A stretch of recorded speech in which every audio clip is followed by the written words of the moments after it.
Hello students, हमने पिछली class में कोऑर्डिनेट ज्योमेट्री में देख लिया था कि अपन पॉइंट्स को कैसे प्लॉट करते हैं ऑन द ग्राफ। हमने ये भी देखा था कि 4 क्वाड्रेंट्स होते हैं। जो भी पॉइंट है उसका क्या साइन है, प्लस प्लस है, प्लस माइनस है कि माइनस माइनस है, उसके अकॉर्डिंग डिसाइड कर लेते हैं कि वो पॉइंट किस क्वाड्रेंट में लाई करेगा। आज हम कोऑर्डिनेट ज्योमेट्री के ही कुछ और अलग टाइप के क्वेश्चंस करेंगे।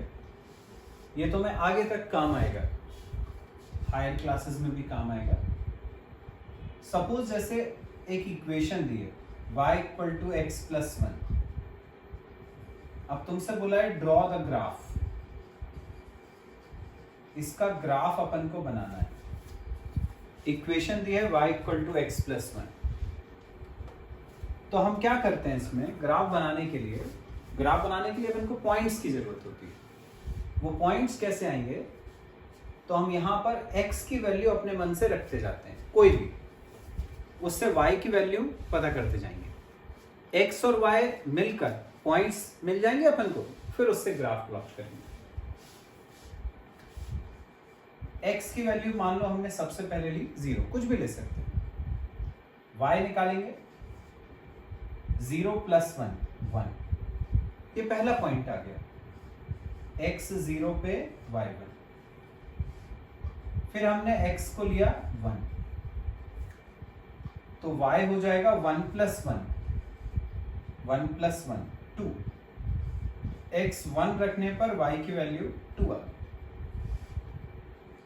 x को लिया 2, यहां रखा 2 प्लस 1 3। x की वैल्यू 2 रखने पर y की वैल्यू 3 आ गई।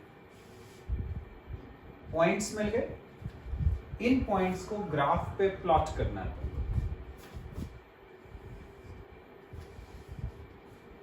फर्स्ट पॉइंट 0,1, ये जो पहला होता है वो x कोऑर्डिनेट होता है, जो दूसरा होता है y कोऑर्डिनेट होता है। x कोऑर्डिनेट है 0, x कोऑर्डिनेट 0 मतलब मैंने बताया था कि x एक्सिस पे कुछ नहीं लेना, सिर्फ y एक्सिस पे 1 लेना है। ये y एक्सिस पे 1, y एक्सिस पे x कोऑर्डिनेट 0 लगेगा। ये हमारा एक पॉइंट हो गया 0,1। अब अगला पॉइंट x1 y2, x पे 1 y पे 2, तो x एक्सिस पे 1 लिया, y एक्सिस पे 2, 1 से परपेंडिकुलर 2 से परपेंडिकुलर, यहां मीट कर, ये पॉइंट आ गया हमारा 1,2। फिर अगला पॉइंट 2,3, मतलब x की वैल्यू है 2, y की वैल्यू है 3, तो x पे 2 y पे 3, ये 1 ये 2 ये 3। x पे 2 2 से परपेंडिकुलर, y पे 3 3 से परपेंडिकुलर, ये मीट करा। इन सारे पॉइंट्स को ज्वाइन कर देते हैं।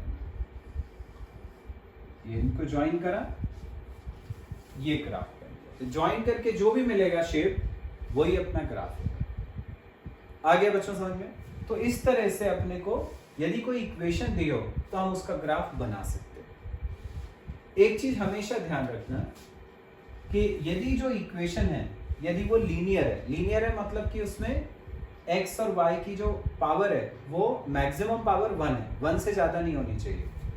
तो यदि लीनियर है, यदि इक्वेशन लीनियर है, तो उसका ग्राफ स्ट्रेट लाइन बनेगा, जैसे इस केस में बना है, ठीक है।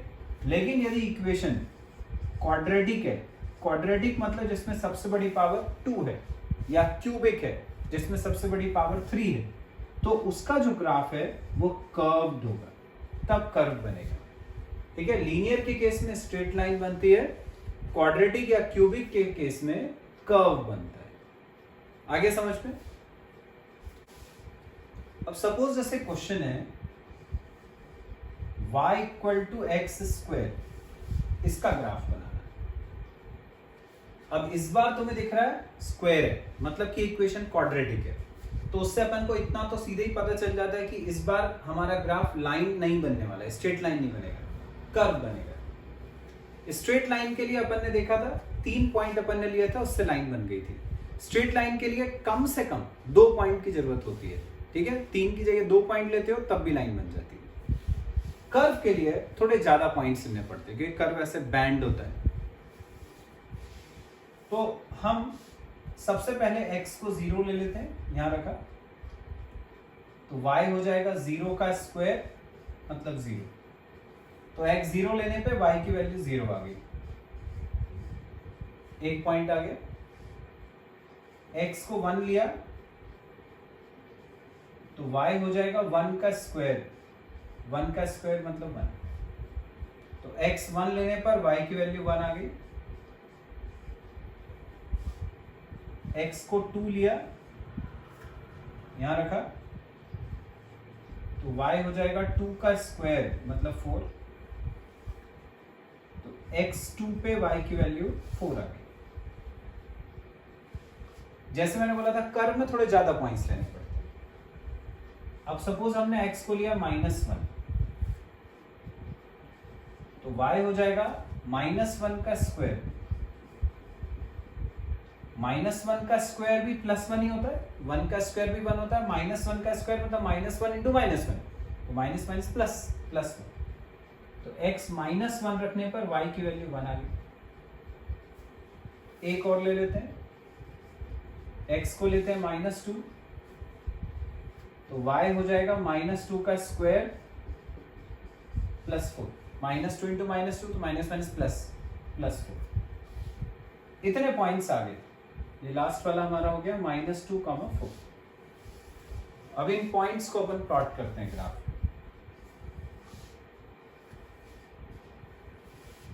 पहला पॉइंट 0 0 0 0 ओरिजिन होता है, ये आ गया। फिर 1 1, x पे 1 y पे 1, x पे 1 y पे 1, ये आ गया। x पे 2 y पे 4, x पे 2 ये रहा, y पे 4, ये 1 2 3 4। तो 2 से परपेंडिकुलर, 4 से परपेंडिकुलर, यहां मीट कर। x पे -1 y पे +1, x पे -1 y पे +1, ये आ गया। x पे -2 y पे +4, x पे -2 और y पे +4, ये आ गया। ज्वाइन करते हैं इनको, ये याद रखो कि यदि स्क्वायर या क्यूब आता है तो अपन को उसको स्ट्रेट लाइन से ज्वाइन नहीं करना है, फ्री हैंड ज्वाइन करना है। फ्री हैंड ज्वाइन करना है, ऐसे कर्व बनेगा। यदि यहाँ क्यूब होता तब भी ऐसी फ्री हैंड ज्वाइन करते, उससे भी कर्व बनता है। तो इस तरह से बच्चों यदि लीनियर है तो भी अपन ग्राफ बना सकते हैं उसका, जो स्ट्रेट लाइन बनता है। यदि कर्व है तो भी अपन ग्राफ बना सकते हैं, क्वाड्रेटिक है तो भी ग्राफ बना सकते हैं, वो इस केस में कर्व का शेप लेता है। ठीक है, तो इस तरह से अपन कोऑर्डिनेट ज्योमेट्री में ग्राफ्स बनाते हैं।